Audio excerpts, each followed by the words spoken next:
გიორგი მასხულიას სამოსების ჩვენება გაიმართა ზუგდიდის სამხატვრო გალერეის საგამოფენო სივრცეში. ნამუშევრები, რომელიც დიზაინერმა ერთი წლის მანძილზე შექმნა, შემოდგომის სეზონის დახურვას მიუძღვნა.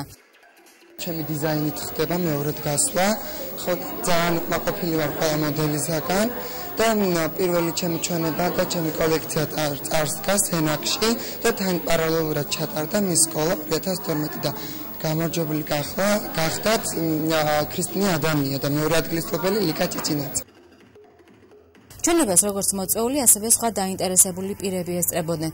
კოქტეილის, საღამოსა და ძველებური სტილის კაბები სააგენტოს მოდელებმა საკმაოდ თამამად მოერგეს და მოდის მოყვარულებს პროფესიულ დონეზე წარმოუდგინეს, რის გამოც მაყურებლის ოვაციები და აპლოდისმენტები დაიმსახურეს. ახალგაზრდა დიზაინერის მიერ შექმნილ კოლექციაში ძირითადად წითელი, თეთრი და შავი ფერი დომინირებდა. გიორგი მასხულიას ეს რიგით პირველი ჩვენებაა მოდის მოყვარულთათვის ზუგდიდის რეგიონში. რაც შეეხება დიზაინერის სამომავლო გეგმებს, თებერვალში სეზონს ზამთრის კოლექციის ჩვენებით დახურავს. არტ-გალერეაში გამართული კოლექციის ჩვენება საუკეთესო მოდელის გამოვლენით დასრულდა, რომელსაც სპეციალური სიგელი გადაეცა. მივიღე მონაწილეობა დეფილეზე და ძალიან მოლურნი ვარ მივიღე მის სილამაზე. გიორგი მასხულია აპრილიდან თავისი ნამუშევრების პრეზენტაციას და საზოგადოებისთვის გაცნობას მთელი საქართველოს მასშტაბით გეგმავს.